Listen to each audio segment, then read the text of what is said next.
everybody, and welcome back to the Overwatch League. It's been a day of excitement so far. It's not often we see New York drop a match like that, but it does usually happen once a stage, or it did last year. Anyway, I'm Mitch Leslie here with Matt Morello, and our next match is going to be interesting. Two teams that are immediately on the rebound after some very tough matches, two very tough teams. Yeah, you know, Philadelphia, they come in after a loss to New York, and then Houston, they lose to Vancouver. Houston looked really strong in that matchup. Philly, this is arguably their toughest stage schedule-wise. I mean, take a look at the season standings for everybody right now. Yeah, so obviously top 6 gets you straight into playoffs for the season. 7 and 12, you do need to play a play-in tournament to get there, so it's not guaranteed, and that's when it gets tricky, right? That's when you got the really hungry teams that are, you know, sometimes they're even on win-loss or have had the rougher seasons. The grizzled veterans come out of the mix to try and make it in there. Yeah, and what's great about that is some teams, they have a rough stage. You can battle back, you can get into that 7 through 12 and have a chance at the overall season playoffs. This is the stage 2 standing, so just the matches we have in stage 2. The Gladiators jump up first place. You know, the have more matches than the Shock and the Titans. Shock and Titans have better map differentials, so you figure, you know, they play, win some of those games, move on. Interesting, London still hanging out here, undefeated 3-0, not a great map differential. Have had a good stage so far. Houston have only played one match so far in this stage, and they started off looking very good. A lot of damage dealing heroes, DPSs were leveraged early on in the series. But then we saw Houston revert a little bit towards the end. Yeah, and I know map 1, Linkser looked great on the Soldier 76. They played Arhan throughout a lot of the series. You know, they ran some really interesting stuff, like you see here with the 76 and Torbjorn. And Vancouver were completely caught off guard by this setup here. Well, I mean, Vancouver's really been caught off guard by a lot of damage dealer heavy competition, like double snipers and stuff. We really seen Vancouver not look their best against things like that. But you know, the Outlaws that you see here, you know, Linkser, you know, the 3-1, he's talking about the win. Actually, I saw another tweet from him where he talked about getting his contact lenses or his glasses updated. Yeah, updated. Like the first time in 10 years he had them updated. And I think his mother commented on it saying, I've been telling you to do that for ages. Lynx are undefeated in maps with a new prescription. That's one you could put in the headlines there. But now it's time to bring out our first match, or our team for this particular match. Everybody say hello to the Philly Fusion.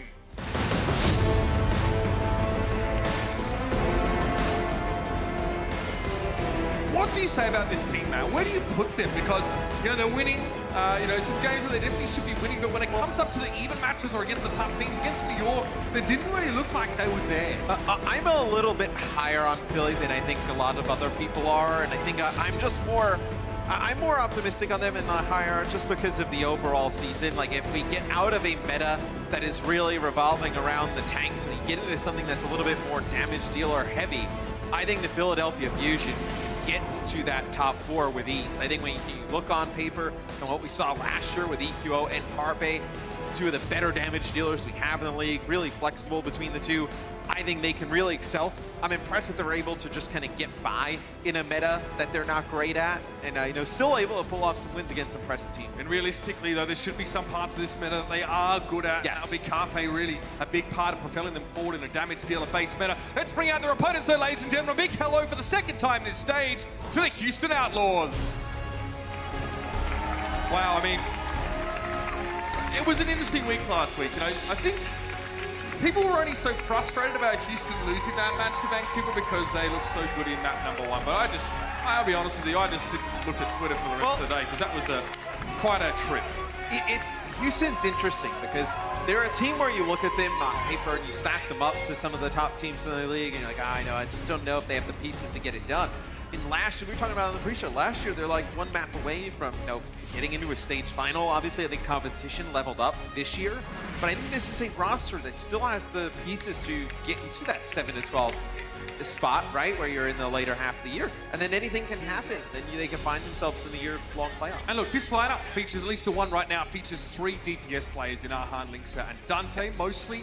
Obviously, neither Coolmat or Spree showing this, so we should expect, as we head into map number 1, a little bit more of a DPS focus. We saw Coolmat used a little bit more in their last series. So the Outlaws have obviously worked on a bunch of stuff in the stage break. We've only seen a little bit of it, or as much as they could bring to bear against a team like Vancouver. So if you're an Outlaws fan, you should be looking forward to the future for this team because there's big signs of promise on this roster. Yeah, you know, Muma can play every tank at a very high level in the main tank role. I think you have really great hit scan with Linkser. Dante's a great addition. Really, like, their only missing piece from last year it's just, can they rally together some wins, right? Last year they won, I think it was like a record, like 18 straight maps or something like that. It's like, can they put together another streak like that this year? Here's your map set, ladies and gentlemen, presented to you by Toyota. This match, this rivalry, if you can call it that, I guess, has always had some decent games come as a result. And we go to Busan first, which is the map, of course, where the Outlaws look so good against the Titans, showing that Soldier 76 action, really nice diversity of heroes.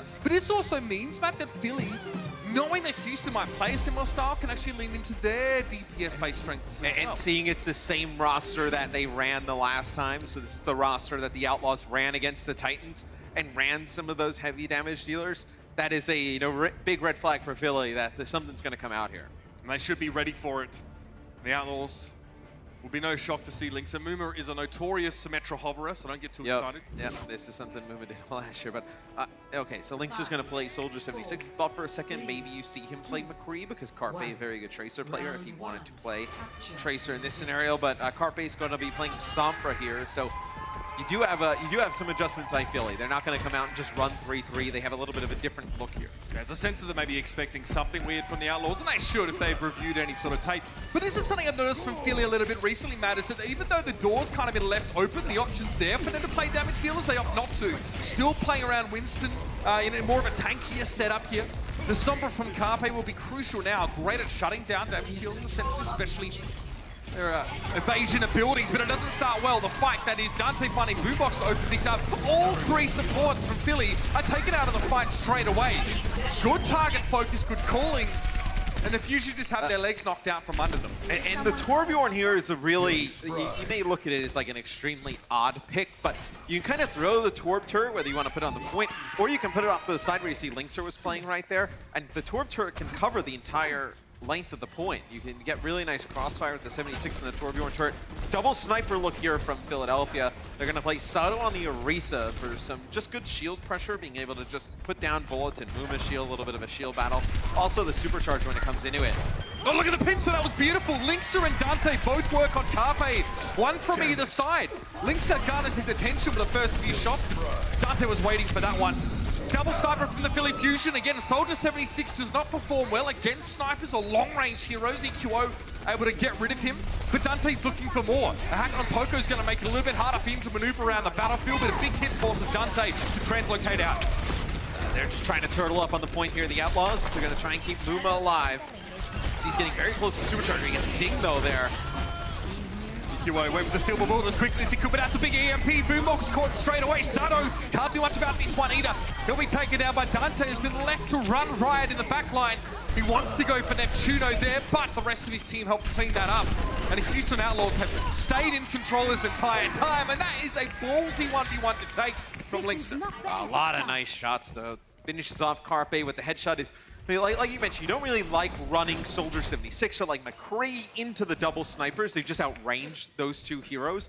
But what you see though is Lynxer playing the 76, working with Dante. Dante able to get behind the snipers, force him to look another direction. Lynxer can then move up a little bit closer without the fear of getting sniped and put some shots down. Lynxer is setting up for a flanking tactical visor here from what we can see. Nano Fusion visor. don't have a lot really they can do about it. Here it is, an Anubis though. Lynxer now, tactical visor in. The Fusion are trying to avoid him here, but they don't really have anywhere to run. And Neptuno's caught him in, and a great for Lynxer! Perfect opening, perfect finish! Can't argue with that one. The Houston Outlaws again looking stellar to start on this map. Just a bit of stall attempt here from Poco, who will be removed post-haste. And the Outlaws are going to take this one 100-0. And if you're Philly, I think you probably wanted to... look, they have one fight where they don't opt into running some damage dealers. You needed to probably do that a little bit earlier. That was your best opportunity at it. Check this guy out. We saw a couple tweets from him. And again, 10 years is a long time to go without changing your prescription. I mean, I can't avoid doing it at least once a year because I get spammed by my optometrist, but that's another story. But he's Lynx's mum. It's like 100 times. Can you imagine, by the way, playing with 10-year out-of-date prescription, but you don't realize that your eyes are no good. You just think that's the normal. So it'd be like you'd be seeing the whole world in a new light. I look clicking them heads. I look for any excuse other than my poor mechanical skills to blame my lack of aim on. So if I was Lynxer, I would have kept that one in my back. Well, you know, it's so crazy how he was one of Europe's best snipers with the outdated prescription. I love it. Look after your eyes, ladies and gentlemen. That's the moral of the story. Lynxer will now have come on to the Widowmaker. Oh, he knew that was coming almost, didn't he? Sato looking for a target on the high ground, but Lynx are able to deftly avoid him. If the Philly Fusion, though, if they were able to win a few fights, the Outlaws really don't have an option to switch out of. They don't have, like, a player in the match who can play D.Va. They can play the Zarya, so maybe you run, like, a Winston with the Zarya, but, I mean, the Outlaws, they roll through this first fight. It doesn't look like they're going to be forced to switch anytime soon, as they look great. The Outlaws have had the first week of Stage 2 to sit back and watch their opponents and start to formulate their own approaches. This one's looking very good against the Philly Fusion, who is hot or cold, and you never know which. Lynx is close to it for sign here, the Philly Fusion. Again, it's a Sombra with the 3 supports set up for him once more. No one can hide. Okay, so now life's tough for Carpe. He will be revealed at all times during the duration of this ult. They can't get away. And now everybody has to just kind of huddle up down here for Philadelphia, and your Sombra's really like your initiator in this scenario, right? Getting the hacks off, or if, you know, Carpe was able to build towards that EMP, everybody's just kind of sitting around waiting for him to come back. And they're locked in here by the sniper play. They really need Carpe to relieve some pressure, but he's no closer to EMP than he was, you know, half a minute ago or so. But watch, they could get baited. Like, if they try and hack Moom or something, a biotic grenade can come down with a rocket and deal in trouble. Oh, that's the stick! Yes, Boombox can heal himself during his ultimate, but burst damage will still be king in that case. Ahan's forced into a recall, but Boink was so low. Ahan should be able to chase down that target.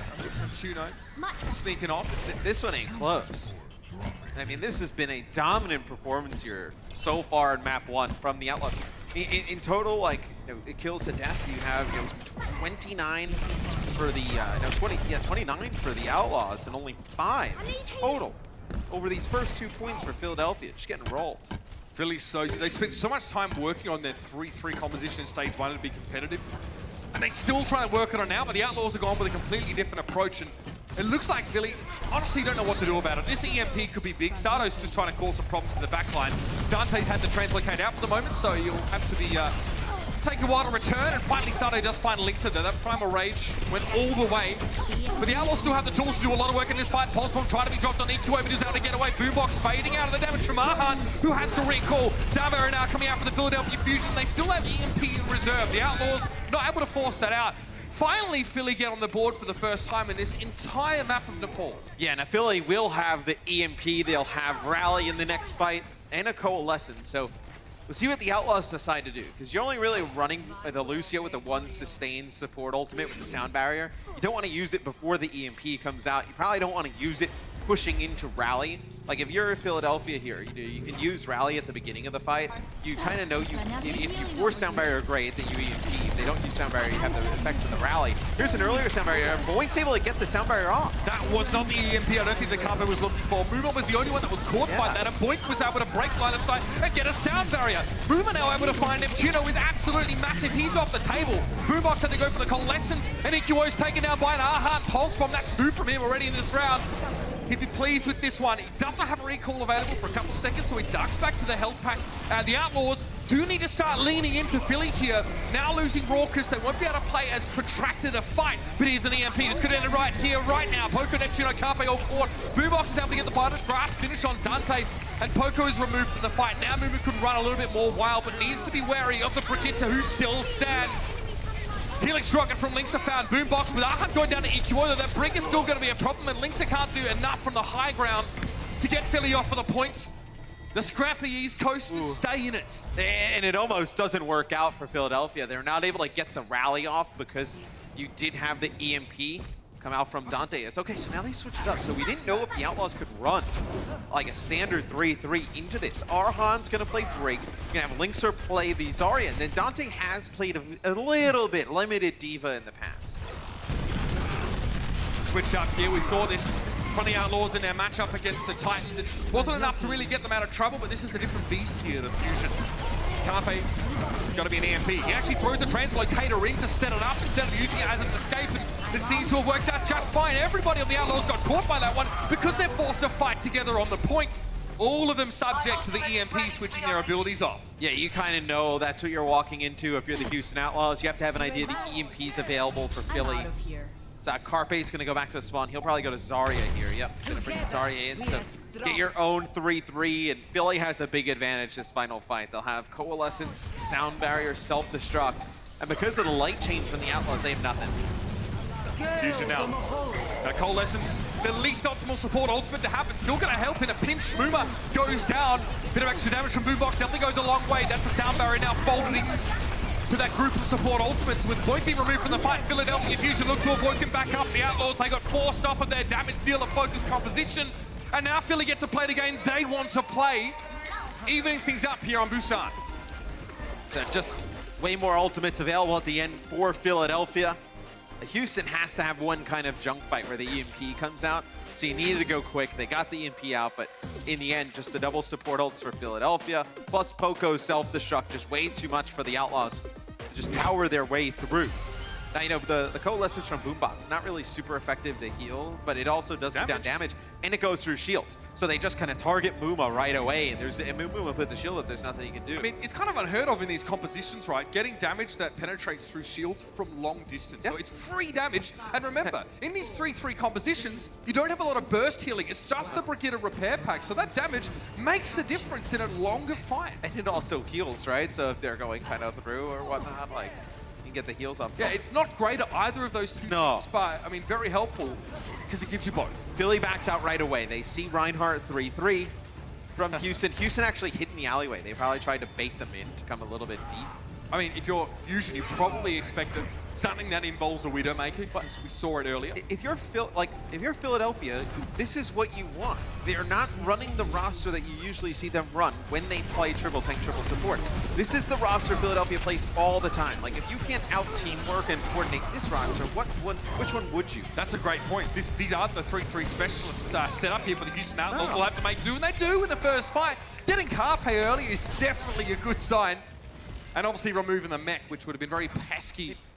Houston has two very strong flex tank players in Spree and Coolmat. You have neither of them in the game right now. Dante has to pick up the Diva role, which we know he's a very talented player. That is a weakness that is in your roster if you are going to, well, I say weakness with, you know, like air quotes, where you might have to adapt and your specialists aren't present. Or, I mean, I think you just kind of just shows insane trust in Dante that he's able to play Diva at a high enough level that you're okay to opt into this. And we know that Dante kind of plays everything. It's what the Shock said before he left that team, and that's one of the most impressive parts about him. The player, Boomer, smacks EQO there, hits the flat side of the hammer. Sato knocked away from this one, and that was just as well for the Outlaws, because Sato was poised to really put the hurt on the Outlaws. After that Earth Shadow, they were very vulnerable. Great knockback on him. And the Outlaws actually get away with that one.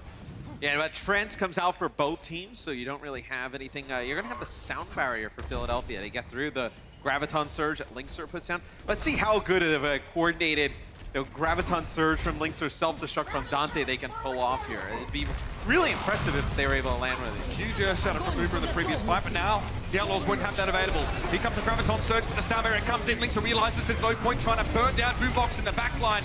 Sato, though, falls. The Outlaws do get something for this trade, and now they can use the advantage of them having a Reinhardt and their opponents not. Using the shield, backing up, mitigating damage, and there's yet another Earth Shadow from Boomer. It's 2 in 2 fights from Boomer, and yet another huge one.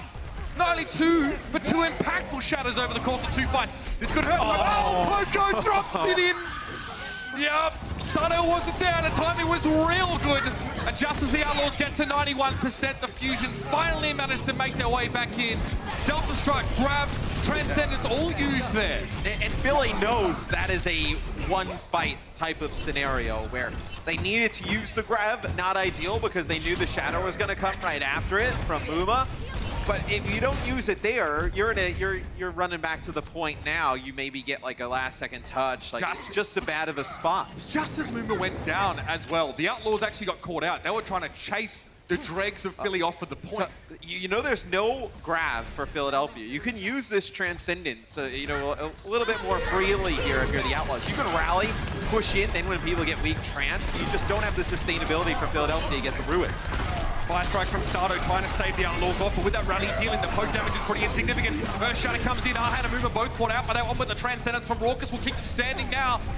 As the point is taken back by the Outlaws, and now we go straight into overtime. The Graviton Surge was placed on the assumption the Fusion would push further, but they disengaged for just a moment. Now to Sound Barrier, they managed to avoid the grab and come in with a lot of durability now to clean the fight off and keep themselves in this map. The Outlaws were poised to take it, but not now. You can see the idea from Linkser. They back down the staircase, and then he thinks that they're just going to jump onto the point to try and contest because it's at 99. Yeah, but they don't just flipped it. Yeah, and they don't come down the staircase, so the grab gives you 0. There is that is a big turn of events. Because like the last fight they had both support. Nice shatter by Sato. But look, now I mean the grab comes down, you kill both supports here. They have to now back up. Philly's not going to invest anything else into this. So now Philadelphia, you use that grab to hold on to both your support ults. You're looking like in a pretty good spot. That's a lot of free ultimate charge as well. The Outlaws got caught in a position where they couldn't disengage back. Boink and Raucus got blown up so quick that they didn't have the speed boost to get them out. Carpe uses his grab after Linkser because he's able to go, pick up those 2 eliminations and push down and put down damage in the spawn. He's about halfway back to another one. Oh, and there's every possibility he may have that Graviton available late in this last fight. Look, Philly want to take a fight close so it does go longer, giving Carpe more of a chance to charge that up. So keep an eye on that percentage at the top left of your screen. Having a Transcendence, by the way, for the Fusion is huge. The Outlaws now might be out of options. They have their own Transcendence. Movement needs to break the deadlock with a massive shatter. And he's looking for it, but the Fusion had slippery. Poco, though, almost gets caught out. He goes very low. That's the Transcendence. So Raucus, he goes for it first. Boombox hold on to his for the time being. And there's a massive shatter from Sato there, mate. Oh, Poco! Yeah, the nail driven in, but Poco was the hammer on top. Neptuno taken down by the self-destruct of Dante, but it's not enough for the Outlaws here. A big shatter from Uma. Can they turn this around? Sound barrier now for Dante. Muma points also there. Getting rid of EQO, he would be huge, but Sato, what a massive charge to take Point out of the fight, despite the sound barrier being present. What a big turnaround. And the Philadelphia Fusion hold down the fort. Now we're into overtime, but Raucus and Arhan don't get there. And that is called getting the rug pulled out from under you. The Outlaws start strong with a statement round, but the Fusion outlast them in map 1. It's about as close of a map 1 as you can get there. For a second, it looked like Mumo was going to be able to turn things with the shatter, but then Boink gets charged by Sato into the wall. Philadelphia, just too many players there. They win map number 1 here against the Outlaws. We'll be right back. The Overwatch League is powered by Intel. Game, record, stream without compromise on Intel Core i7. And by Omen by HP, the official PC and display of the Overwatch League.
Well, Overwatch matches don't really get much better than 2 teams who've got a real burning desire to prove themselves. The Outlaws started off so strong on Busan map, but Philadelphia Fusion ground them out. Just playing consistently and solidly and not going for much of bells and whistles in terms of damage dealings. Yeah, once they force the Outlaws with a roster out there for map number 1 to go to triple tank, triple support, without really like their set roster in there, a little bit of a different look from the Outlaws in map number 1, they were able to take advantage, but not as much of an advantage as you would think. The Outlaws still put up a really good fight. I mean, having Dante on your team who can, as it was quoted by many coaches or players close to him, can sort of play everything. Still, though, it's a matter of being used to having a structure, you know, with players that normally are playing damage dealer roles and maybe playing a bit more independently. Now you have to completely change that approach entirely. So I do wonder, like, you know, Philadelphia preferring to go for more of a triple support based setup. Will they be well prepared at the moment for a damage dealer heavy meta? Maybe not, but they look good in this one. And they were able to get the better of the Outlaws here. By not getting ahead of themselves, they tried the double sniper. They said, I wonder if we can beat them on our own terms. But their use of Sombra combined, you know, with someone like Linkser on the Soldier 76, none of those Philly snipers were ever able to opt into a 1 versus 1 setup. No, this is an important match for Philadelphia as their schedule's been extremely tough. When you take a look at it for Stage 2, you had NYXL, Spitfire, NYXL again. You know, up until today, you know, all 3 of those teams undefeated. You got the Shock there at the end, currently undefeated. And we talked to the pre-show, potentially like 5 undefeated teams this stage. They would have actually ran into 3 of them throughout it. The Outlaws, not exactly a gimme win. Same with Toronto. We'll just skip over the Florida one. But, you know, other than that, just a really tough schedule here. In all fairness, they had lost to the Mayhem previously. Yeah, true, yeah. I mean, the Mayhem's one win is against Philly, right? But, I mean, this is a must-win. It's as simple as that for both teams, essentially. But Philly, who are getting to the end of their stage already. Some substitutions coming in now, as we probably not surprised to see. Cool Matt comes in for Linkser here. So again, Houston, make that switch up, bring the, you know, the main sort of flex tank player into the fold. Yeah, I mean, you've seen Cool Matt and Spree at times. I know Cool Matt played a lot of time last year with Muma. They have really good synergy. They played together for a very long time. This also frees up potentially Dante to end up playing Zarya. So you keep Dante in the game. It also allows you to play some Sombra compositions if you want. Cool Matt also does play some damage dealers. Played Soldier 76, so we've cast some payback where he's playing Soldier, playing damage dealer roles. So also provides some flexibility in that regard. He and now one of the assistant coaches for the Outlaws, Clockwork, used to both play a bit of defense in their day. But the Temple of Anubis is coming up now in this series, and the Outlaws have probably already shown us now that we should expect to see a different composition from them than what we saw on Busan, with the changes up in their composition now. I mean, again, both these teams just, you know, they're probably trying to gauge their own strength, Matt, because going up against 2 of the top teams and, you know, getting a decent result has to make you think, wow, you know, we took a map off these guys. Like, we must be pretty strong. And on defense for the Outlaws, playing the Winston, you're probably scared if Philly decides to bust out the Carpe on like Widowmaker or something like that. So I mean, he did not look good on Widow against New York on this map, Matt. Like, generally was not able to get much done. Jonak was able to 1v1 him at the end of that. It's interesting, you know, you play, you know, all these crazy mechanically skilled, you know, damage dealer roles for a while, then you get taken off of it to play something else. It's kind of difficult to go back into Overwatch League game shape. It looks like Philly don't want to do that anyway, Matt. They do want to stay like with a triple tank setup. I mean, I do think with the way the meta is right now, you have to be good at this. Also, there's no way around. And they worked themselves to the bone to develop their 3-3 composition to a point where it's satisfactory. Remember, stage 1 was okay for them. And they said, we're really trying to build this composition up, so they're going to keep using it now. The Fusion have made their way to the point pretty directly, if I'm honest with you. Raucus tries to go for some kind of banger rank sleep dub. No connection to be seen there. He's forced into the back room, and Sato maybe not aware that he's there, but now Raucus' presence will be revealed. He's trying to keep Ahan up, but the front line of the Outlaws may be suffering now as Mover gets jumped on the high ground, being chased down, and Sato is able to find him. Raucus cannot keep his main tank alive. Oh, I mean, they've just pushed Raucus into this corner on the Ana, which he can't. I mean, we're watching from his POV, and I love that. You see, he can't get any line of sight on any of his teammates to provide any type of healing. That's why usually when you see teams run the Ana on defense, they try and position the Ana up on the high ground. The Outlaws never controlled the high ground there. Philadelphia just storms on in. And you saw how desperately Raucus was trying to heal Muma up. But Sato, when he jumped on Muma, he threw down a bubble, even though it was a Winston 1v1, to prevent any healing for the rest of the Outlaws to keep their main tank Philly alive. has an opportunity to finish this real quick. This is definitely Snowball City. Big discrepancy in terms of Graviton surges, of course. Boink will have that sound barrier fairly soon, but the Transcendence, or lack thereof from the Outlaws, may prove to be an issue. They're going to push forward now. Carpe is going to be ready. They might have actually caught Mover out here. This is devastating for them. Graviton surge to make sure they can keep the Reinhardt in place, and Poco drops in a bit of a gift, but it's actually Boombox who goes down. Coolmat gets the better in the bomb exchange, and now at 5 players, the Fusion have to push on, losing Neptuno though. That's the last straw. They have to get out, and they've used ultimates in this fight. They've gone to waste. It's a big self-destruct from Coolmat that catches Boombox, where I think he's just in this side alleyway, and he's not able to make it out in time. And I can see Poco's face of the stage just gonna like put his head down and then lift it up. Like he knew that was a big opportunity there for Philly. You get it right. You grab Muma, try and get the Reinhardt out straight away. Too. But again, that nano boost there from Raucus was probably going to get used at some stage in that fight. Still, the Transcendence is there for Philly, but... yeah, you have Transcendence to keep Sato up if he dives in. Or if you get grabs. Yeah.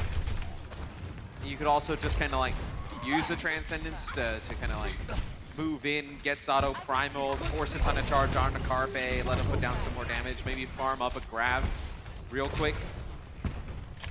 Still, it doesn't look great. The ultimate offering from Philly does not look nearly as splendid as it did prior. Not quite the smorgasbord they would have liked. Dante waiting for an opportunity now to let that grab go. He does spot his opposite number there, and there he goes. Grab is laid down. It was just as Poco got knocked onto the low ground. Still a 1-for-1 trade though. Both maintains having gone down, and Carpe in a very strong position on the point and very charged up. Dante is trying to work his way in from the outside and carve some of these players off the Philly lineup, but they're playing quite sneakily here behind the pillars, trying to stay out of his line of sight in general. Rally coming out from Arhan there. It was stunned up briefly, but it was EQO to go down to that fight. You can see, even though Philly are fighting, they're doing it while walking backwards. And that would have been a cleaner fight from the Outlaws if Muma would have stayed alive, because when the grab comes down from Dante, they actually use the Transcendence. Boombox pops that ultimate, but Raucus actually connects with everybody inside of the grab with a biotic grenade, so they're immune. They can't get any healing. Speaking of which, but there was no follow-up though, because you couldn't have the Reinhardt get in there and swing. Everybody kind of had to back up for the Outlaws. Now we've come full circle, essentially, on Philadelphia's ultimate economy. The grab is available for them, but by the way, Dante managed to charge up yet another one in that previous fight. So Carpe cannot get ahead in terms of who has the grab and who doesn't. You do have Philadelphia opting into the Reinhardt matchup. Sato a little bit more comfortable. We see better play from him on Winston as opposed to Reinhardt. I know we highlighted in the pre-show some of the stats of Muma and Reinhardt's been very good throughout the season thus far. Here comes the push here. Rally from the Fusion. Carpe obviously setting up for a Graviton surge here. The Outlaws Boom are going to go for a shadow. He actually gets Carpe, but the sound barrier is going to keep him alive. Grabs from both sides now as the Outlaws are drawn in for a big old bear hug with the Fusion. Self-destruct. This could be bad. Muma was knocked out of the way, but no one from the Outlaws was in line of sight of the blast. Now Philly are very split. Some players on the low ground, some up. But Carpe's able to win out the 1v1 in that Zarya matchup. Sleek going on towards Sada there. He was taken out of the mix, and that's why I let Muma go for a shadow like that one. But he goes down in trying to do so. Caught up by EQO, and Carpe now is almost in full charge, and he's ready to build up another grab if he's given the room to do so, but he might not even have an opportunity for that. The Outlaws are now getting shoved straight off of the point. The Philadelphia Fusion still have 5 players, and Neptuno is quickly going to be rejoining them now. Muma dropping in on the wrecking ball, stunned immediately, a lot of damage. He's just able to get away, or not, as Poco catches him on the heel as he tries to escape. 2 ticks now, permanent progress for the Philadelphia Fusion, and they are looking good. Graviton just to get rid of Dante here, and Arhan does not want to walk into that one, but he has to get in there somehow. At the end of the day, he doesn't even make it back to the point. Yeah, Philly does set a pretty good time. They storm through point A. They have a lot of ultimates, not able to storm right through and take point B, but still, to be able to complete the map with 2 minutes and 33 in the bank, you're very happy if you're a Philly fan. We'll be back with the Houston Outlaw attack right after this. Coca-Cola is the official refreshment of the Overwatch League.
готовности.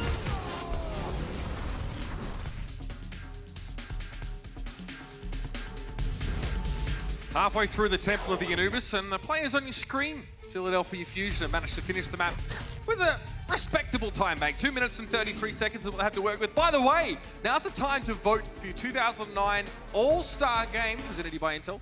Starters at the overwatchleague.com/2000stars. There's no way, 2019. I was like, I'm going back in time. Yeah, I'm going back to when Lynx's last prescription was. There's no way for you to vote for me to escape getting rolled again in the talent match. So if that existed, I would tell you how to do it, because, I mean, one man can only lose so much dignity, but that'll be happening as well at some point. It's going to be a lot of fun at the tail end of stage 2. I blame our last talent match loss on coaching. Yeah, Pavane, bro, never even hit me up. Never even. You gotta help us out. I mean, we had sideshow coaches. And I guess when he's dead for most of the game, it's easy for him to call. Sideshow is basically just calming the whole time. The respawn screen, but yeah, let's come out with the Reinhardt version of the 3-3 here. Philly, they're gonna run the Winston. They love to run Winston. They only kind of move off of it once they're absolutely forced. Sato just loves the flexibility, right? You can make a lot of your own decisions here, and where you go as Winston doesn't necessarily mean that your team will die as a result, which is always nice. And you run the Zen here instead of the Ana. You have the Discord Orb for when the Winston or the Diva from Philadelphia dive on in to provide that extra burst damage to take them out.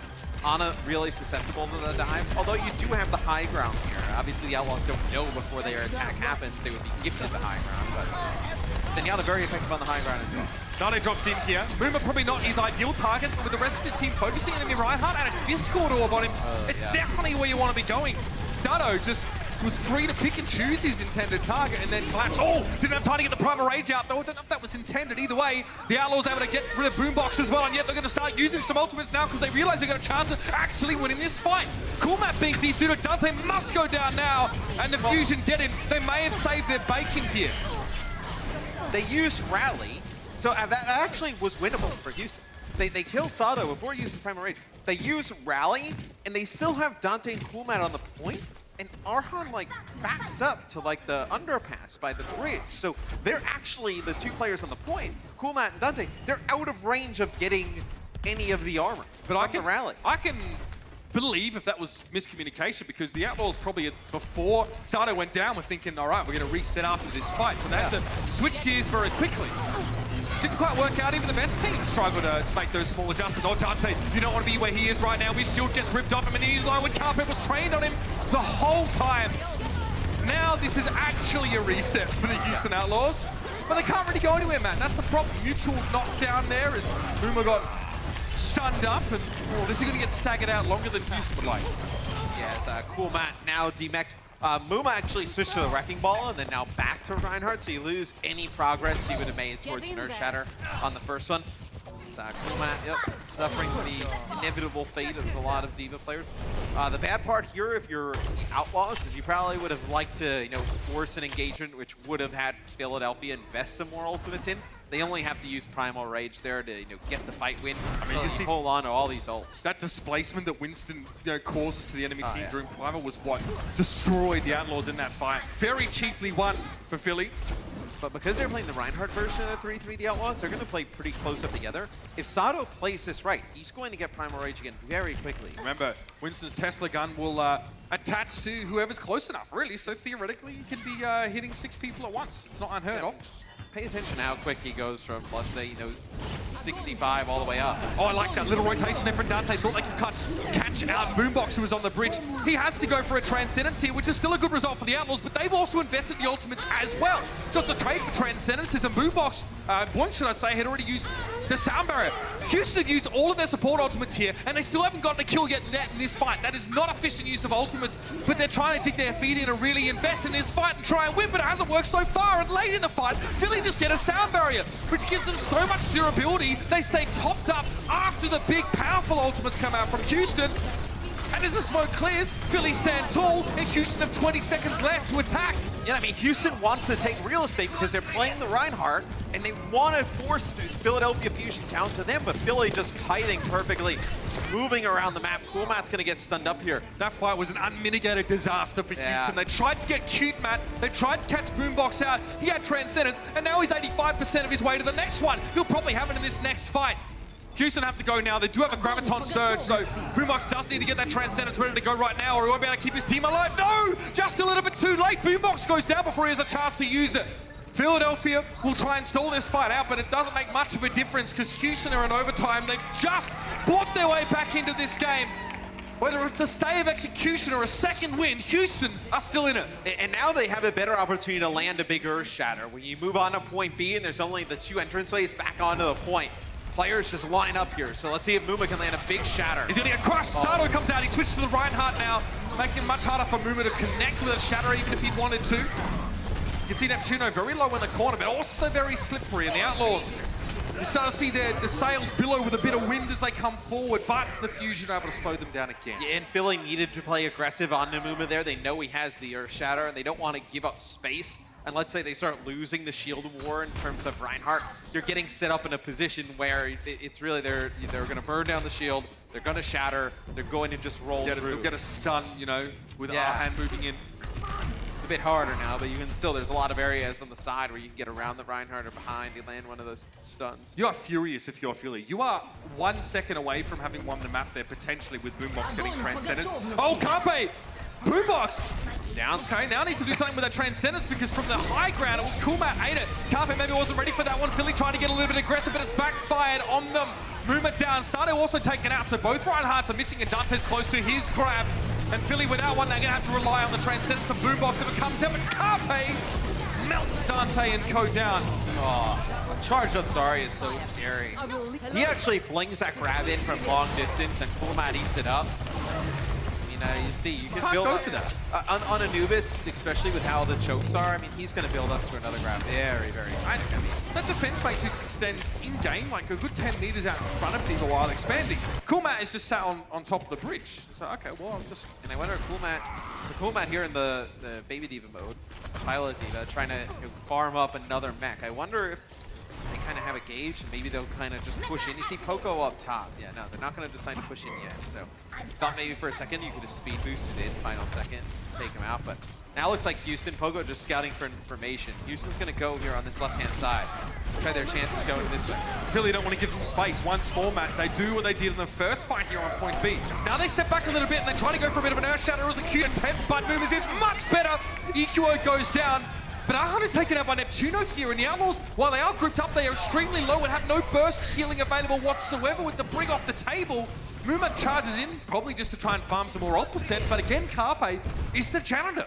And it's so hard for Houston. It seems like the starts of these pushes go well, and then the one player they can't afford to lose, they always lose. So right there, you lose Arhan. That is all of your burst healing on tanks, T-drops. You don't have the opportunity to get a rally. He's at 80%, would have got it during that fight. Dante spent a fair while holding this grab mat. 2 fights, he hasn't really been able to use it properly. The first time, Carpe burst him down before he realized it. And they try and engage with Soundbar in the last fight, the Outlaws, and the Philadelphia team just rotating back out with their own the speed boost, and they just get around the poles. They so disengaged. They did get 2 players shattered, but they were able to keep them alive. Where's Sato going? Don't know what he's doing. An interesting play. All right. Really? At a time like this, looks like he was caught off by the rest of the Outlaws. We'll give him the benefit of the doubt. We're going to have to because the fight won't stop for us to decide. And there's 35 seconds left. Carpe trying to play it safe here. Dante trying to get aggressive, takes some space, get some free capture progress here for the Outlaws. They can try and finish this off now. That's going to be the Graviton Surge. Transcendence comes out from Raucus here, but Poik's the one that's taken down by the self-destruct. This has to be a good one from Coolmat over the top. No, it doesn't find anything. The Outlaws now at a player disadvantage, but they get EQO to even the odds. Sato gets himself a bubble from Carpe. Look at the damage coming from Carpe. He barrels straight into the side of the Outlaws, and he gets Arhan carved straight out immediately. Poco trying to do some damage here with a Bunny Blaster, and I don't think Coolmat realizes he's even there. So Poco, big harassment, tries to to get the D-suit. With Carpe going down, the Outlaws still have numbers and damage to boot on the point. Coolman gets D-suited now by EQO, and the Soldier 76 can have a field day, and that's what he's looking for now. Sound barrier helps the Fusion push forward, but a well-timed transcendence from Raucus allows the Outlaws to set back up through the catacombs. Switch to McCree for Carpe here. It's spicy. I like it. Sitting behind Sato's shield, he's pretty comfortable, but he rolls forward. That's very dangerous. Muma comes in. 3 from Muma in that fight, and that is huge. The Fusion put themselves right in the way of the swinging hammer. They count their chickens before they hatch, and now the egg is on their face. The Outlaws finish the map. In the final seconds, again, the Outlaws take point A in the final seconds, barely take point B there to force us into extra time. They have no time left, though, in their time bank. Philadelphia still, they have 2 minutes and 33 seconds left in a good spot to take the map. We'll be right back.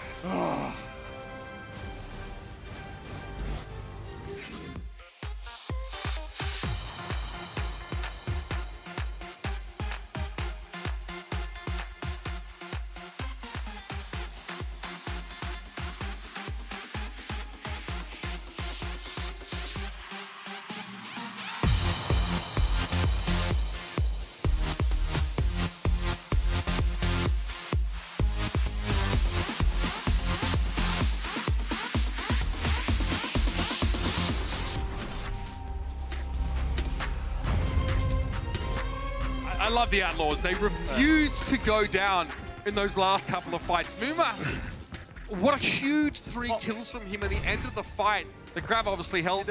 Carpe switching McCree probably helped a little bit. Also, the fact that he rolled forward probably also helped. I was going to say, the switch off of Brig and Zarya probably helped a little bit there towards the end. But as it stands, the Outlaws having no time in the bank. Have to hold Philly off completely. This must be essentially a full hold. So the Outlaws run Liana again on defense. So let's see if Raucus can do a better job of staying up on the high ground. Last time he got forced down to the low ground. It was really difficult to keep him up. He sees in the back there, Sato can gain that information, has a good idea where he is. He's playing on top of that little overhang. There's no other spot to rotate to the high ground on. So he's going to be forced to drop down here and rotate out. But he can go out towards the bridge here. I see, that's smart. I like that. Now, when Philly did this, the Outlaws tried to rotate to the bridge and catch Boombox out with that Graviton surge. So Philly know they're going to be encircled if they commit to the point. They're trying anyway. Boombox took a massive hit early there.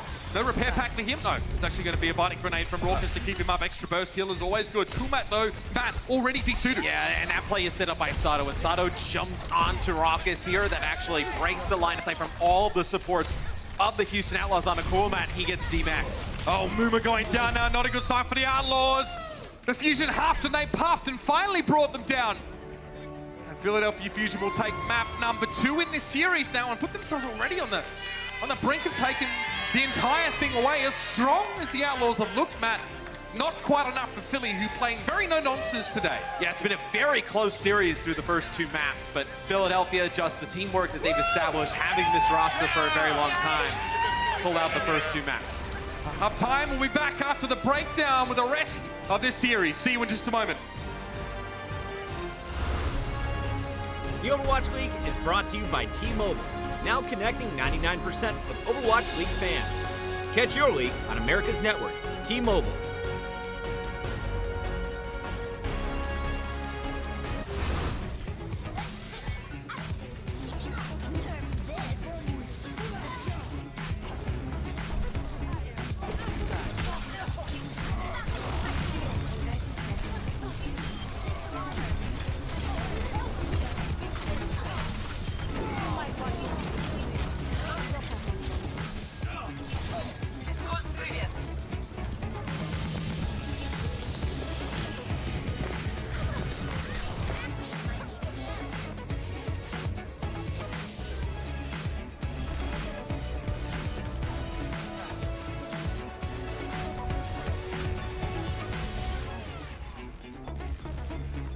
По готовности.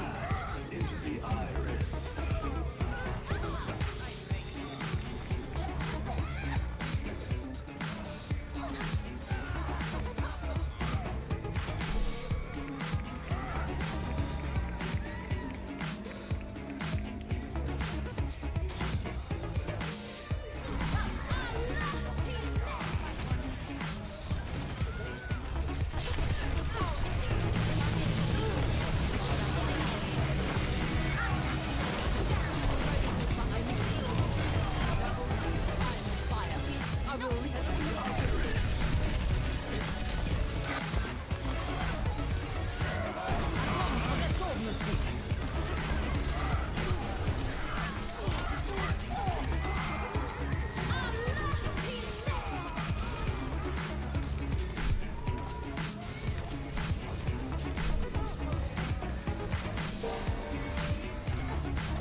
Philly's trying to get back in the win column, and they're off to a pretty solid start so far. Up 2-0 over the Outlaws at the half.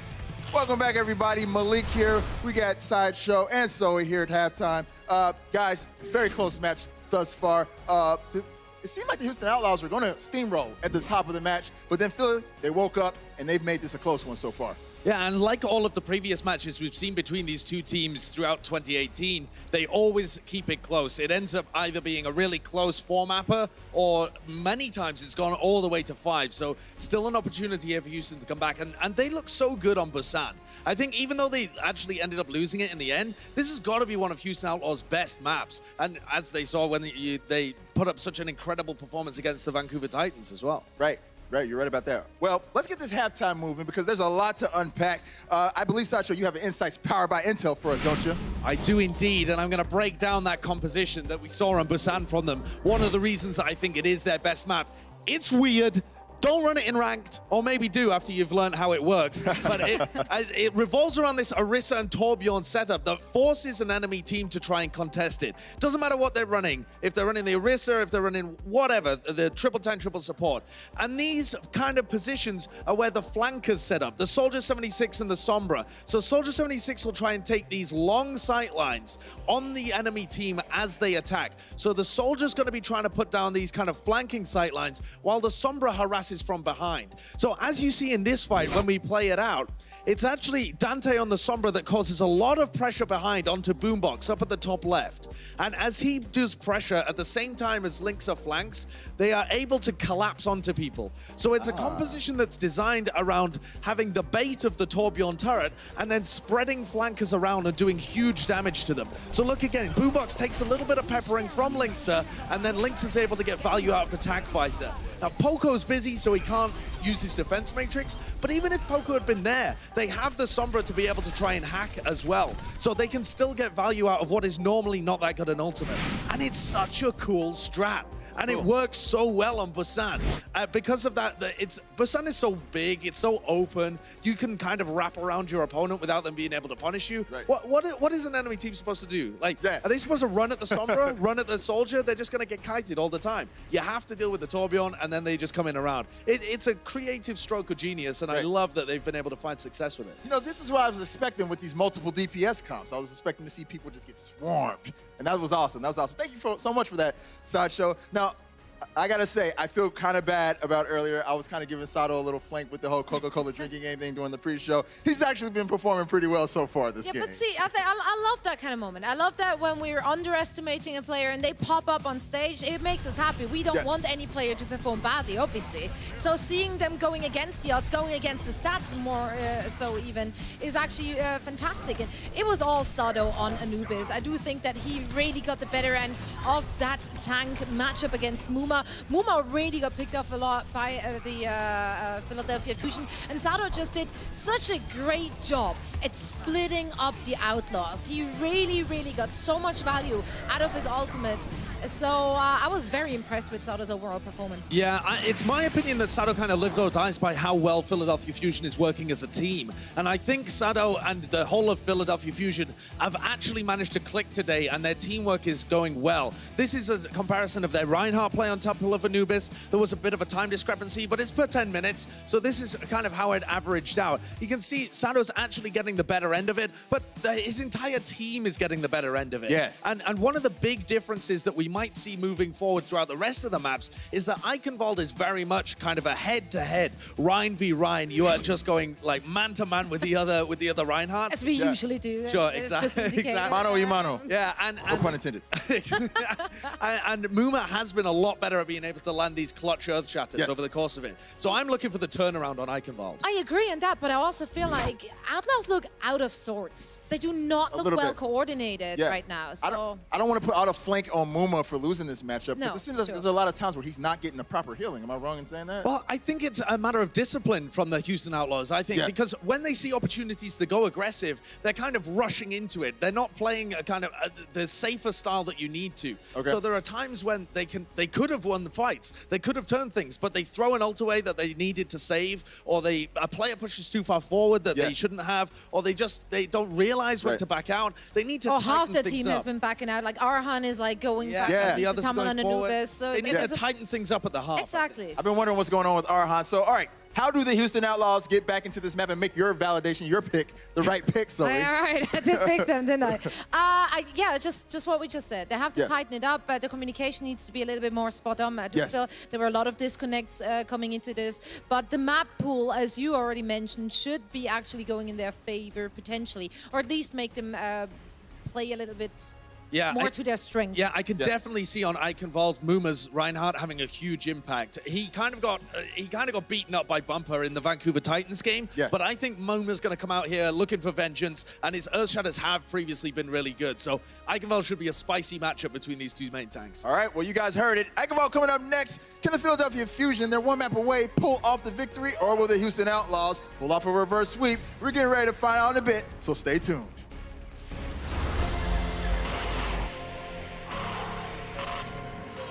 They don't just play for a team.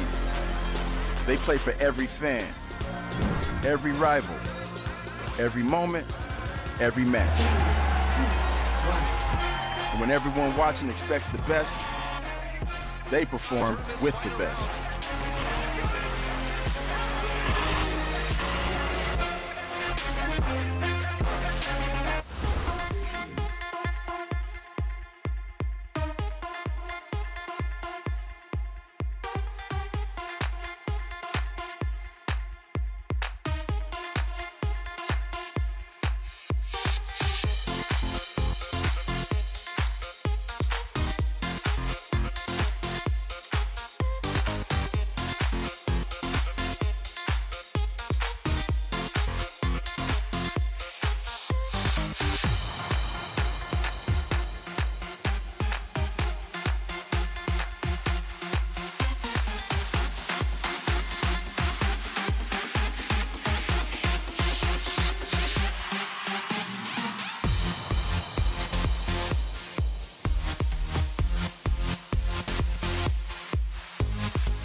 Now, there's no real particular reason for Philly and Houston to have a rivalry. There's not a huge story behind it.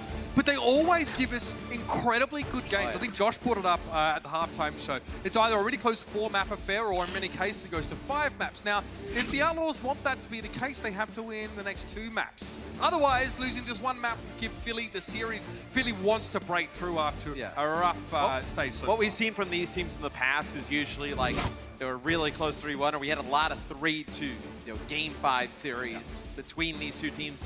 If you're Philadelphia, you know you need to win this to keep your stage playoff chances alive. Any maps you can get, like if you 4-0, that's massive. I think Philadelphia, though, just planning for the overall season playoff, right? Just keep that pace going. They know it's a long year. I think Houston, they know, 3-5, they got to make up some games, right? Like, this is one where they're not favored to win. It'd be a nice to win. Absolutely. They did play this map, the Outlaws, against the Titans in their last match. And, they sort of opened up with something a little bit different, Matt. They managed to get rolling on the attack, but they eventually got ground down. Neither team, as you can see, has had success on Eichenwald so far. And both, I'm quite sure, have been practicing this map specifically. That's kind of exciting to me. Yeah, and I think I know as we see the fly-through go, you know, where the map would end inside of the castle. When you go from, you know, when you unlock the payload on point A and then you take it from A to B, I think that's pretty, you know, 3-3 heavy. And then I would say the end of the map is 3-3 heavy. You can run some interesting stuff at the beginning. Absolutely. Here. You can run, you know, the Pharah, you can run some Sombra. It's just pretty difficult. We'll see, you know, Carpe. What? Yeah. So I would say if Carpe does play the 76, he'll try and get around the far right side and get up on the high ground behind the point. It's interesting though, you usually don't see like Reinhardt without Zarya, like Ryan Diva with a 76. Like, made a little bit more sense if you would have had the Zarya in play. It looks like Carpe, they're going to go back to spawn. Probably going to play the Zarya here, yep. He got back to spawn with a foot in his behind for sure. So they chased him out. And they see Winston on the other side instead of playing the Reinhardt, which usually, you know, you kind of move onto the point here. There's not a lot of high ground for the Winston to kind of jump around, move. You like the Reinhardt in play, but Philly's so strong, you know, in terms of their Winston 3-3 play, they opt into the mirror. Now, I feel like they're comfortable playing in that style and allowing Sato just to move around and try and go for engagements or try and find picks on his own. We saw Sato did a great job of going 1-to-1 against Boomer and just chasing him around. So early damage trades favouring the Outlaws quite heavily here. Without a Reinhardt shield, the Philadelphia Fusion are taking a lot of poke. But now, once they can actually get to grip with the Outlaws, you can see it starting to shift a little bit. Boomer's down to half now. That's quite dangerous. Arhan has also had far better days here. And Dante, he's lucky to be alive right now. I was surprised the Fusion didn't push into him. Dante got discorded and didn't have any barriers available. That is not ideal. The Outlaws needed him to play probably a little more conservatively. And now Sato's going to make life even worse for them. Primal Rage going to be displacing the Outlaws so much, making it so much easier to isolate individual targets. Yeah, the Outlaws decide not to invest any ultimates. Raucus gets the nano boost just as Dante falls. He may have actually ended up using the nano boost. Yeah, but Zarya, it's pretty charged up. Pretty You wanna valid keep target. that going, yeah. So Philadelphia unlocks the payload here. I know 4 minutes to get from A to B. So you do have 3 support ultimates for the Outlaws. They'll probably look to play this close. You can get close onto the card here, potentially try and force some ultimates out. Really good high ground for the Ana as well. I do want to examine how both teams use their Winstons, man. I think that's going to be a huge part of this matchup. Boomer gets himself the nano boost here, and he gets stunned straight away. It looks like he doesn't really fancy staying around here on the payload, but he doesn't want to get sucked into the grab either. That will be curtains for him. He stays alive, and the sound barrier is going to keep the Outlaws running a little bit longer in this fight. EQO low, forced to back up, gets given a bubble, and now is trying to take shelter inside the Transcendence of Boombox. Coolman attempted a self-destruct, but no one was felled by that one. And now the Outlaws are running out of options a little bit. There's a sound barrier for the Fusion if and when they decide to engage, and it might be now. Carpe does get that one despite Moo putting a Winston bubble down just in front of him and is forced now to go for the Primal Rage. Sato tries to go deep map, but he gets stunned up immediately. This self-destruct might save him though, if it connects, and it does not. Sato trying to make something happen with that one, but neither team have lost a player in the last few moments. You're going to have the Philadelphia Fusion though getting another Graviton Surge in Primal Rage here, so you're going to see them start to pick up some eliminations on the card. As what you saw there was interesting from the Outlaws, is they end up using their self-destruct and just trying to push them back through the door. But what Philadelphia realizes after that is they didn't really need to like worry about a big combo. Dante ends up using the grab, and it just gets Carpe. And they get sound barrier. Yeah, they just set the sound barrier. And Keeps them up. There's no threat of dying. I like that Poco throws a self-destruct behind the Outlaws who are trying to gang up on Sato. Right? Sato dives in, he gets stunned up. And Poco's saying, well, this might force them away and allow us to keep Sato alive. Or we could get more than we bargained for. We could trade Sato's death maybe for 2 or more of theirs. So you can see the thinking, oh, Muma, he was teetering on the edge there. He's kept himself alive, but Sato needs to take a breather for just a moment. Muma's not going to be able to get away. There's too much damage from the Fusion. And now a Transcendence is going to make it much easier for Philly just to lean into this flagging Outlaw squad. Dante has to go huge here. He's almost been knocked off the map twice, but he is charged up. A big source of damage for the Outlaws, and the Philly Fusion has split themselves. With EQO going the edge, that might herald the end of the fight here for Philly. And Chino is going to eat that grenade. Oh, how? We watched it! Coolman and Arhan both going down to the self-destruct. The Poco, now Dante needs to stay alive. Neptuno does get caught up there, entrenched with the hammer of Muma. Not able to get away.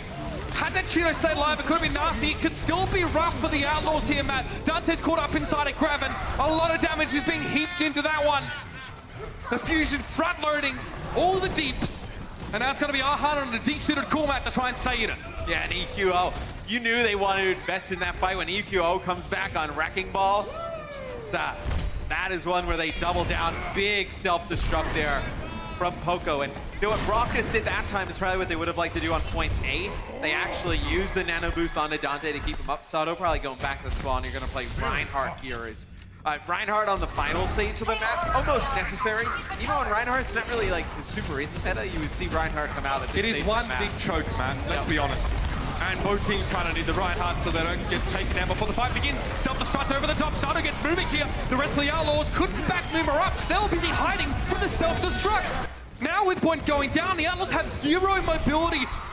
And half of their team was able to escape. The other half, well, not so lucky. So that kind of buys them this whole corner. That's such a difficult corner to make it around. Is Carpe getting closer to a grab. Definitely going to get there before Dante. It could end up putting the map in Philly's favor. He keeps his charge from the previous fight. Dante has to start from 0 once more. Numa wants to play aggressive to try and make a play and get a kill, but doing so could just turn around and get him blown up straight away.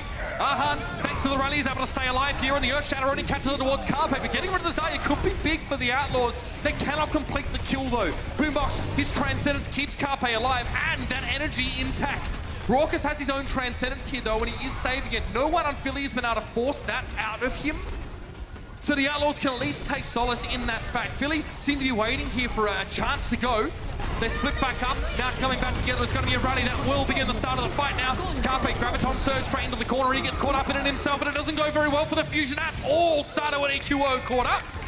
Carpe chased down, and the rest of Philly can get out. They were trying to get everybody topped off a little bit in terms of HP and then go in with the Graviton surge. You know, looks like she's trying to make it out there.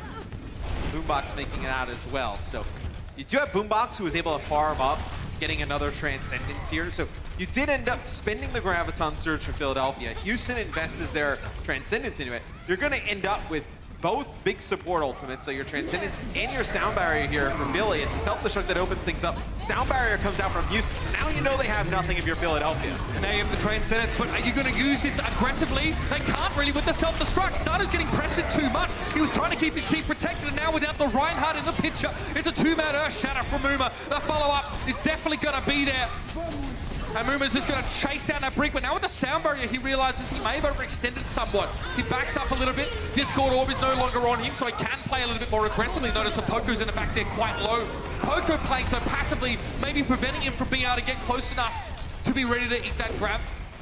But Dante and Muma still went down to the backside of the fight. Still arguably the two most important heroes on the side of the Outlaws. Cormac caught. I don't know if they're damaged. They do. They catch him out.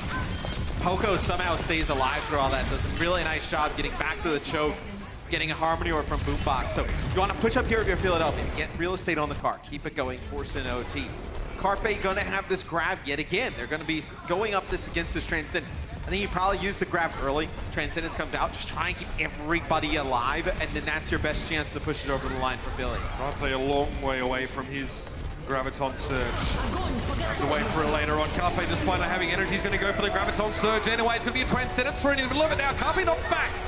Oh, EQO gets caught there, stunned, immediately taken down by Muma now, and the Outlaws looking good. A player advantage coming forward. They still have 6, and that's the Shatter. It's a big one. Carpe and Ko are knocked down, and Boombox desperately trying to hit that Q key to get the Transcendence. He does get it, but it's a little bit too late now. The Fusion are running on fumes, and not much more than that. Sato is pinned up against the wall. Poco will attempt to try and stall this out, but the Sound Barrier for the Outlaws will ensure there's no picks to be found here. Graviton will end it, and the Outlaws prevent the Fusion from finishing Archivold here. Fusion frustrated as they had about 2.5 minutes or so in that last stage, man. They just couldn't get there. Yeah, it was really good ultimate usage from the Outlaws on the defensive end. Philadelphia got everything they wanted. They were able to force some things out, but the Outlaws started rotating those ultimates towards the end perfectly. A big shatter from Muma at the end helped them hold on defense. We'll see if they can win it on their attack after this. Coca-Cola is the official refreshment of the Overwatch League.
Yes, that is it.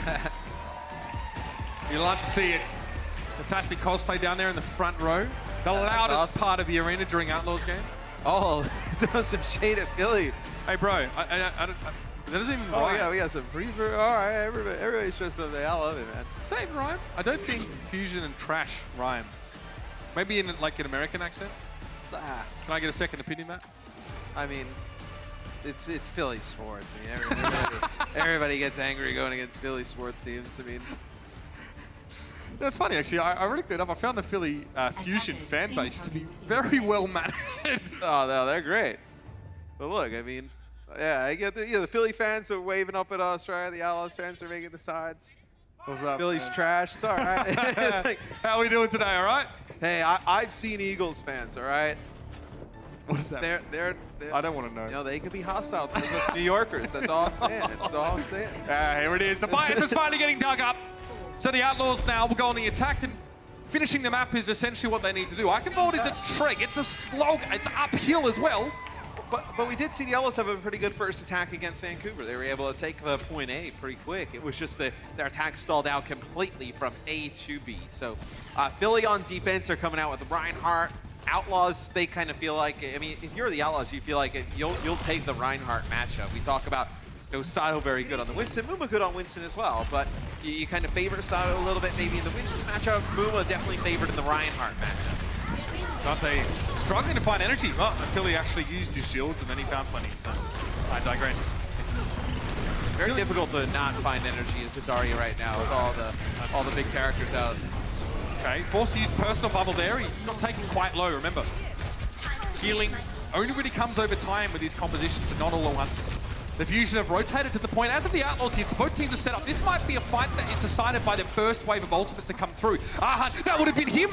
He was the one with the rally, but no, it's been taken away from him. Sato close to a shatter. In fact, Philly are really encroaching a lot of those very impactful, game-changing ultimates. And with that one pick, Matt, it's enough for them to get the edge on the Outlaws, and now they'll just farm the ultimate percentage.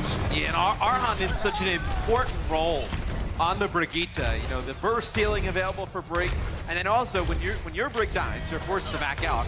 Well, what does that do? I mean, you know, everybody on the Philadelphia Fusion can move up, put down some more damage, get their ultimates rather quickly. That's why you see Carpe able to put down a little bit of extra damage at the end. But when your Zarya is charged up, that little bit of extra damage ticks that ultimate meter up pretty fast. So he'll have the Graviton Surge already in this next fight.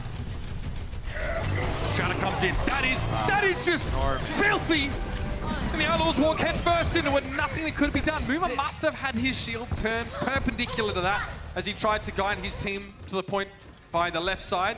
But we're going to look at that again, don't worry. Yep, don't have to look at Cool Matt, just kind of wait around and die. So obviously Sato's here. They know he's here. Oh, okay, the setup from EQO. Really nice job. Okay, Zachary, see? I noticed a Brig stun setup. Stop tweeting about it. It was nicely done, though. Now we'll see the Outlaws try and move through the choke again. They're going to walk into a grab here, though. Nice grab there from Carpe, connects with everybody. Transcendence here inside the grab, but it wouldn't save Mumu, who was knocked out of it. This is looking very good for Philly, Matt. The Outlaws, I'll be honest with you, they haven't really had any fights at advantage here so far in the attack. The Outlaws engaged with Rally, and then they decided to grab once the Rally came out, which forces them to layer both Rally and Transcendence on top of each other, and they get nothing for it. That's pretty brutal there for Houston. Graviton Surge, at least for Dante. Carpe having used his in the previous fight. Philly are doing a very good job of rationing out those ultimates and using them gainfully.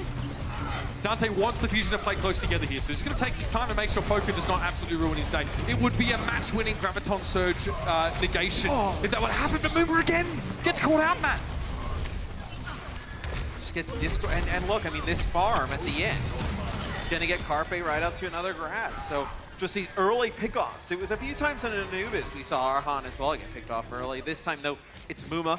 You know, the one in the grab, there's nothing you can do. He gets charged out of it. He doesn't get the healing, but that one gets picked off a little bit early. But I think he knows Muma that he has to be aggressive. Let's see if they get a stun off here. Bash from behind. Set up. Again, Ikro was going in there.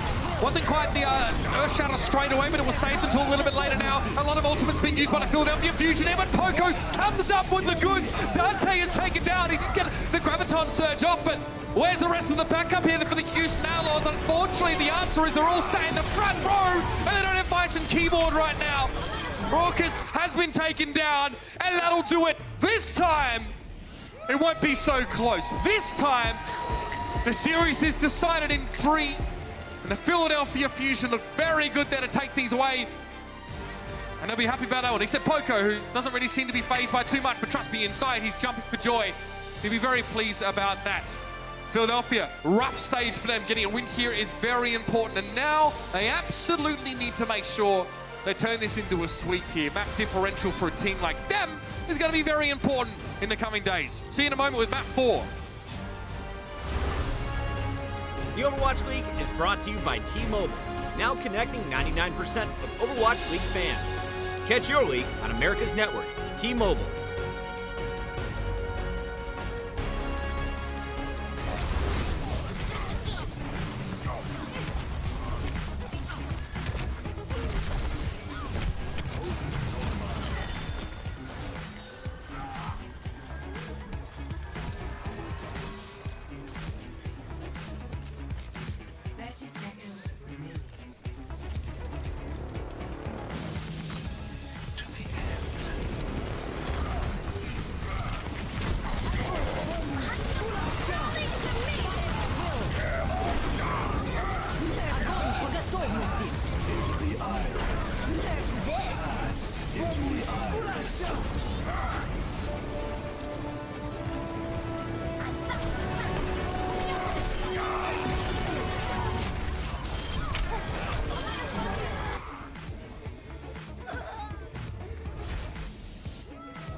The look ahead for these two teams, Matt, is still pretty tough, actually. Stage 2 has definitely given them a fairly rough schedule. For the Outlaws, though, they will be heading off to the Dallas homestand weekend next weekend, and they will actually be taking on Dallas. There will be Houston versus Dallas in Dallas. That is going to be awesome. Electrifying, and I'm quite sure the Outlaws would like to shape up a little bit before they hit that particular stage. Yeah, the Outlaws also play Seoul Dynasty, too, so we've seen Which really is good always matches. a sick rivalry. Always awesome matches between Houston and Seoul. So definitely excited to get out on the road, go to Dallas. It's awesome here in LA. Dallas should be pretty fun, but I know now with the Outlaws, down 3-0 in this series, they want to obviously get the map win. Still doesn't feel great. This is a series where I think a lot of us on the desk earlier in the day thought this would be more of a coin flip. I mean, the series has been relatively close. It's really the Eichenwald attack you for did the pick Outlaws. Philly, though, right? Yeah, the Eichenwald attack for the Outlaws, and then on Anubis, their attack really started to stall out towards the end. It's really where the series kind of got away from them. Again, a lot of pressure being put on Muma, Matt, in those last moments. Probably thanks to EQO in a big part for helping set that stuff up. So Houston have not played this map yet this year, essentially. We'll see now how it goes down. Whoa! Everybody just screamed whoa in the crowd. They're not going to be running this. Potential. I mean, I say that. You probably see EQO go for a hook here. You see a lot of, or did they actually teleport him to the high ground? Like a TP to the bridge and try and get more direct hook. I think Carpe actually messed the teleporter up. Let's take a look at it. Actually, I think he went for the bridge. I think it actually ended up on the low ground. So. Right. Not what the doctor ordered. EQO was smiling, laughing a little bit. So. Well, now Philly go a little bit more standard. I mean, if they can get a chance to play Winston to a Reinhardt setup, looks like they would like to take that. But I will say, though, this is one map where you're like, oh, well, there's a ton of verticality. Why wouldn't you play Winston on defense or whatnot? If you can get the Reinhardt and the choke that you see the Outlaws in right now, it forces Philly down there. The issue is you can't can't have everybody down here, because then everybody will collapse from both sides. You see EQO coming around from one side, Sato coming down the other. Look at Movement very getting difficult. You get split off, yeah. Completely separated, and there it is. Yeah, Ahad split up, goes yeah. down. And the Fusion have enough healing that they can sort of recover from that first engagement. That's great from Raucus. On the periphery, finding that headshot. He's in that little side room being pressured down right now. I like that from Muma. Charging in to try and save the day. Carpe can't afford to pay attention to him right now, but a Primal Rage might be the go for Sato here. Yeah, this is no, we want to get called and angry. What's that? Oh! That's 3 for Sato. And the Outlaws, off the back of their backline, doing a lot of damage, almost got back into that fight, Matt. You know, I expected Muma to really get the better of Sato today in this tank match, and I think I'm just pleasantly surprised with Sato's play. Like, we know he's a very strong player, but it's like a little bit like OG, right? Where for the Dallas duo, we signed us up and down games from OG, but recently we've really seen him rally together some good games. Nice Shender here from Muma, wants to prevent everybody from Philly just coming up and spawn camping. Philly wants to double down though. They're going to transcend to try and push through. The fact that Philly manages to keep 6 people up after the shadow comes in is pretty impressive, but the Transcendence investment will come to naught as the Outlaws were able to grab into that. And I think Houston are probably happy enough with this trade. There's no grab yet for Carpe, but getting rid of the Transcendence feels good. But I think with how Winston's been used in this stage as opposed to stage 1, where Winston's more effective, I think, in multiple scenarios this stage as opposed to just strictly running the Reinhardt. I think that's where you see players like OG and Sato start to play a bit better. Oh, there it is. Dante taken down from the high ground. Carpe managed to accost him early. And again, Muma completely separated from the rest of his team. And now we get to this call all placed on him. You knew that he wasn't going to be hanging around much longer than that. And that is what Philly are so good at doing. Taking the most important player and moving him out of arm's reach of his teammates. No one was going to save Muma there. No one could even get to him. And Boink knows it's kind of a lost fight, so he actually just sits behind the payload the entire time. So the payload not just kind of casually strolling through, or you would have had at least like 2 people in the spot that you're fighting to move on through. So it does delay a little bit of the progress here that Philadelphia would have garnered by him just contesting the entire time. One thing I didn't maybe get a chance to mention as well is that it is going to be so easy for Carpe to get charge of Sato as opposed to Dante or Muma here. Sato's just going to jump straight in the middle of the enemy team, and the Outlaws going to have no choice but to try and fire at him. Very well timed sound barrier coming out there from the side of the Fusion. Now Raucus is going to be forced to use his Transcendence. In fact, both teams do. For Carpe, he has the ace up his sleeve. It's a Graviton Surge that has been waiting in the wings, and he is charged up. Now a Coolman out of the way. It's time to strike, and that he does. Drops in from the top rope. Self-destructs left in front of both teams here, but Poco wins out on a 2v1 exchange with those bombs. Muma getting rid of Carpe is a good sign, but again, it's just Muma, and he is so used to feeling like this. And the payload gets to the second checkpoint, while Muma still stood. Yes, Coolmat actually flies up to try and peel back. That's when Carpe realizes he knows that the remaining players are still down in that bottom right corner, because he's just lobbing down some Zarya alternate fires, picking up some damage. Then as soon as he sees Coolmat goes past him, then he uses that Graviton Surge. Nothing Houston can do to react. 3 minutes, 53 seconds on the clock for Philly. It's a lot of time as far as Gibraltar is concerned, but this is where teams can tend to slow down. Sato haven't switched over towards the Reinhardt yet. Still hoping to make the Winston work, and so far it's looking pretty darn good. Primal Rage now, again, displacement. Houston in utter disarray.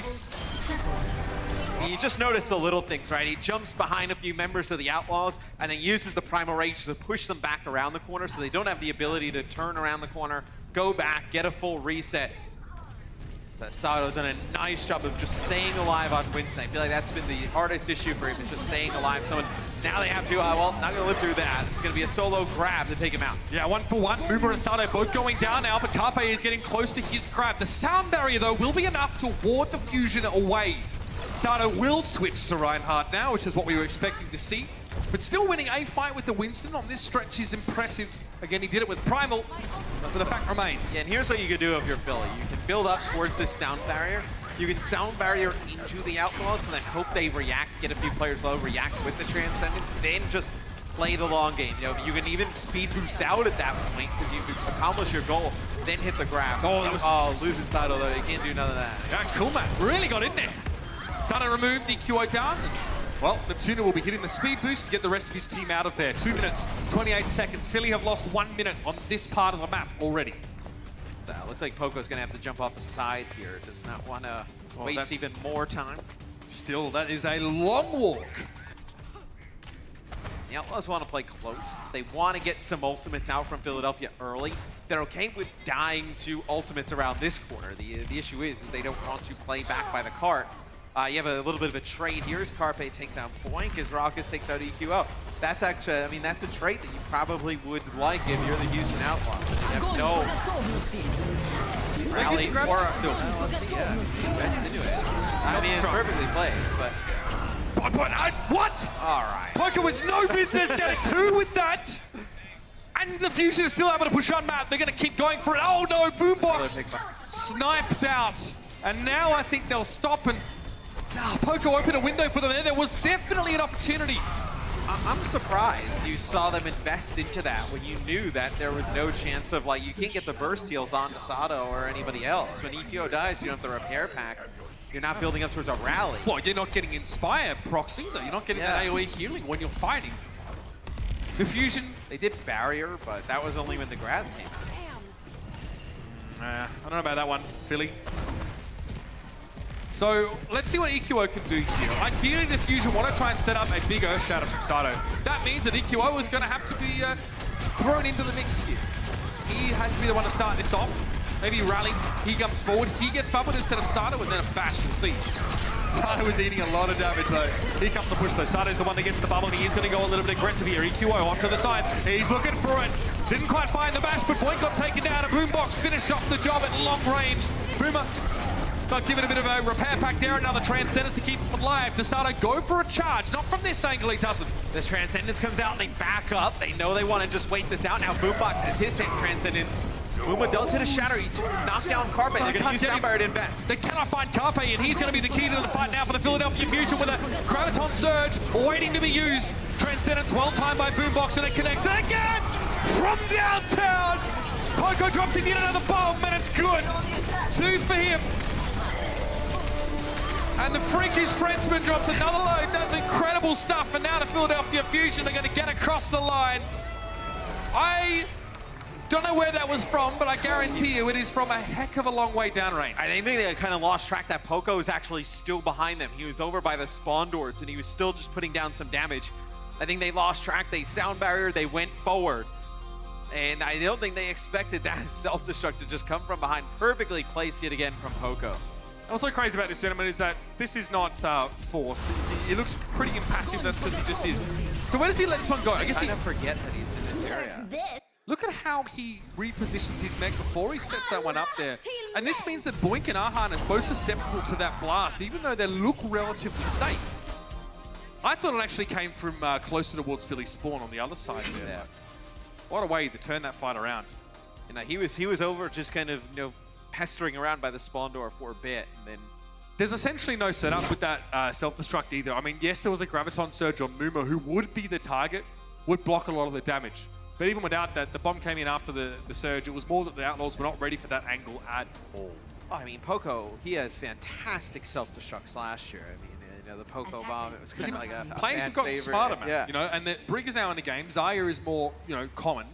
So it's harder to get kills for free off the self-destruct, and yet Poco is one of those players who is still able to do it because of the way he sets it up. Because he has these years of practice about, you know, exactly the line and length he needs to, you know, set up, the kind of trajectory he wants. There's like Galaxy Brain stuff going on. Yeah, I mean, a little bit different version of D.Va play from both of these teams. I will talk a little bit about that, though, after we see what Houston decides to do. So it's like Raucus on the hog here. You're going to Sonic Arrow, see if anyone's around the corner. See what they decide to play. If they're just going to play, yep, just a standard 3-3 from both sides. But interesting enough, Cool Mat actually leads in terms of damage between the two D.Vas. No, 6 self-destruct kills for Poco, and then you have 4 for Cool Mat. Poco does lead in terms of damage blocks, so playing a little bit more defensive than Cool Mat, who's being a little bit more aggressive as the D.Va here. Man himself is playing for the high ground here. Again, just drops down so we can use Defense Matrix on Muma, so the crack back in damage isn't too great. Muma, unfortunately, not able to get a foothold as he went to the high ground. So they will try and force Philadelphia to engage, but look at this, they're going to do just that, but Philadelphia might have found a more vulnerable spot than Houston intended for them to see. Boink and Raucus are down, and Arhan's missing. Yep, that's done. Yeah, and I don't think that they expected players from Philly up on the high ground, and they actually jump onto the supports. They force them up the staircase, and then on the other side of the staircase, unfortunately for the players of Houston, you had Carpe and Boombox there able to put down some damage. Coolmat now has to give up all of the self-destruct ultimate charge he earned there. Which one I think was a non-trivial amount. No, not a ton. Poco at 70. And yeah, losing 2 players to Dante. Seems like the Fusion slightly overlooked Dante in the last fight. They had to push more aggressively on the Outlaws to get some extra stagger so their players could return, which they have. And there it is, D-suit on Cool Matt early on. And Philly looked very good, Matt, and they have for quite some time, playing this Winston-based 3-3 on defense. Yeah, and look, I mean, this is what the Shock do. The Shock do it with the Reinhardt here, but you play close on Gibraltar. Like, this is one of your best opportunities to attack from the defensive side. A lot of different areas where you can come up from the high ground to the low ground, right? Doesn't allow you to get the offensive team into that open space and create chaos. Because in a map like this, Philadelphia can create it so if they're playing attack or defense, they can still set up the fight so that they are the attackers, they are the instigators. That's where they shine, and you can see that right now. Straight on towards Raucus. There's nothing Sato loves more than to sort of finding one of those weak targets in the backline and diving. And you can see when Muma jumps up to the high ground, and a little bit of a sneaky play there. He's up to some monkey business, Matt, and Philly don't know. They don't know. He's not. No, they don't. Still, this guy is hanging 10. Yeah, they're high trailing it now. Carpe. Oh, this is so filthy. And with that, the Outlaws have managed to bypass the choke. Love it.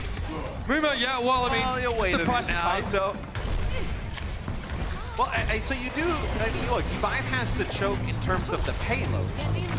Will Philly back up on defense? I'm not exactly sure.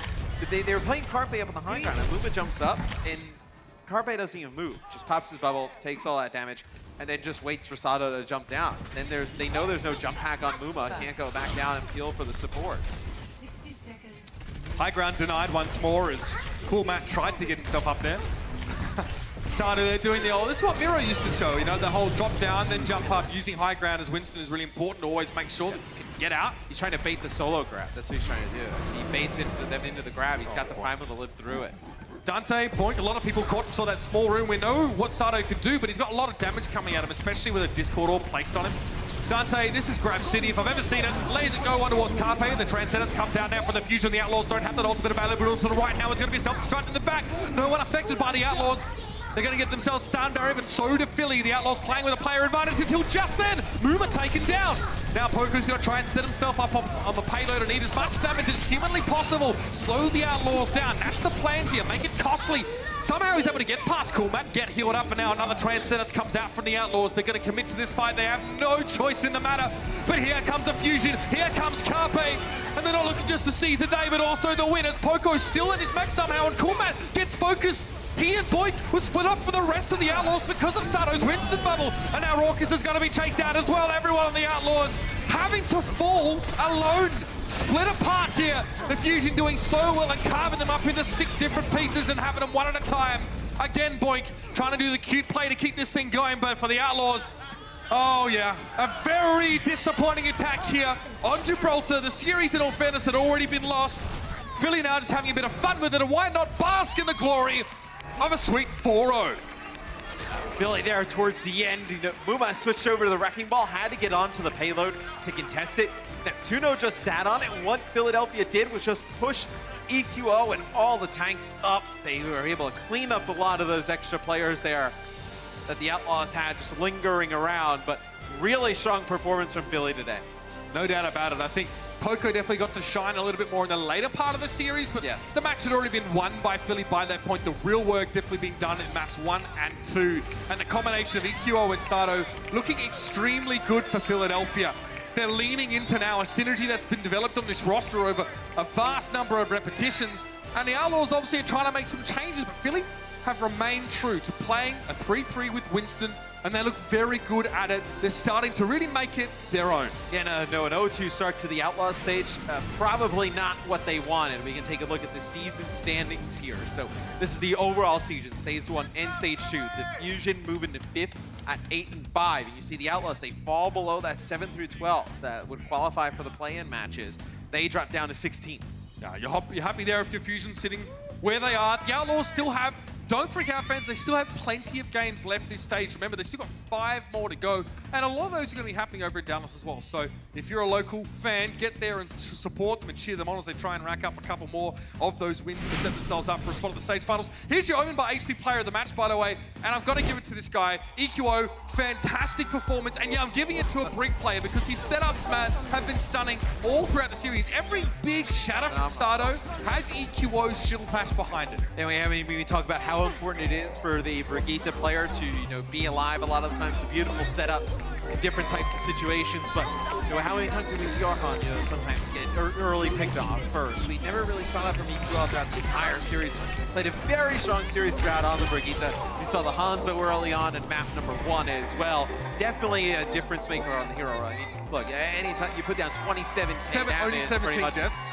That is huge. 50k healing with only 17 deaths. That's a pretty strong series. We brought up Erster's stat card from that previous series, Matt, and he had about 36 deaths, about the same amount of final blows here. So you can see how good EQO is at being an initiator and staying alive. He was a huge part of Muma not being able to exercise as much control as he would have liked over the battlefield.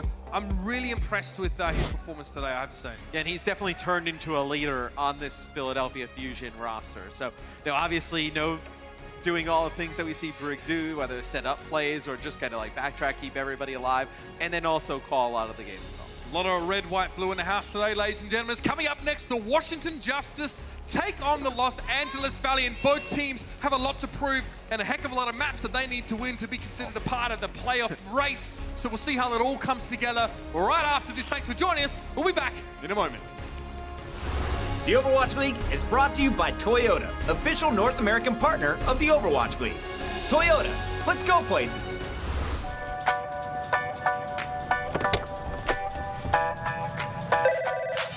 Hey, man, what's up? You need anything for today? Nah, man, I think I'm set. Big day today, man? Yeah, huge.